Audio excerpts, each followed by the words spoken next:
favor, seu nome completo e se representa alguma entidade. Boa noite a todos. Meu nome é Ludmila Belmonte Duarte, sou psicóloga e estou representando todas as crianças que eu atendo. Eu não queria falar, Karina sabe que eu não queria falar, mas como a palestra começou com a legislação, e uma coisa que eu tenho vivido muito no consultório é que, às vezes, eu viro para os pais e falo, mas você procurou o conselho tutelar? Mas você procurou o órgão tal? E esses pais chegam lá e são criminalizados. Né? Então, eu acho que a gente precisa de um alinhamento desses direitos legais, porque, às vezes, aquele policial que está abordando ali não está sabendo, né, o que deve fazer, como falar, como levar aquilo adiante.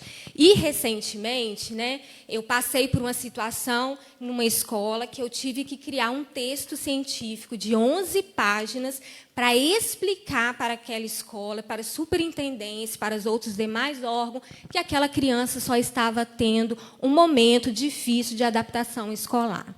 Então, quando a gente tem algumas crianças atípicas que precisam de tanto suporte, às vezes a gente tem uma outra criança que é pegada para Cristo por nada e fazem um escarcéu nessa situação. E a vulnerabilidade psicológica é a gente que tem que dar conta. É um caso que eu tive que levar para o Conselho Regional de Psicologia, porque a gente fica de mãos atadas. Quando a gente vê o APM agindo de uma forma que não é de forma correta, o Conselho Tutelar tendo falas discriminatórias, ameaçativas, né? Então, eu acho que, além de todos os direitos, a gente precisa de um alinhamento de conduta. Porque a gente tem criança que está ouvindo assim, ó, é melhor você se suicidar. E isso é muito grave. Né? Eu não queria abrir minha boca, mas já estou abrindo. Né? Porque a gente vê o dano psicológico que aquilo está ali. E para um adulto, eu falo assim, gente, o adulto ele tem condições de lidar. Agora, a criança não tem condições de lidar. Né? Eu fico nervosa porque é criança, a gente tenta amenizar, e não é criança, é pai desesperado, é pai chorando, é pai... E a gente vai na escola, tira 1 hora. Eu fiquei 2 horas outro dia na escola, explicando, falando, dando exemplo, para eu ouvir a professora falar assim, não, porque parecia que estava com um capeta no corpo.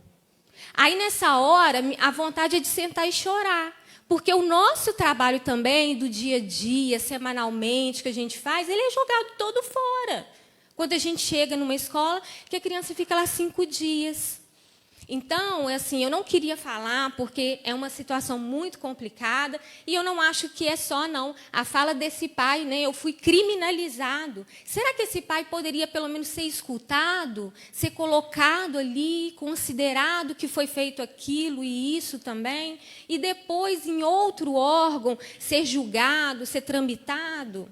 A gente precisa de ter esses cuidados, porque a lei está aí, né? Exige, mas existe um alinhamento disso para chegar na escola? Né? Eu vou numa escola, no início do ano, e falo, vamos fazer o PDI? Tá, vamos fazer o PDI. Aí eu chego e peço, cadê o PDI? Não tem PDI. E como tem escolarização e adaptação sem PDI? Essa é a pergunta. Então, eu quero deixar aqui a minha fala breve, nervosa, porque eu não dou conta. Eu não estou aqui por ninguém, eu estou aqui pelas minhas crianças, tá bom? Agradeço a oportunidade.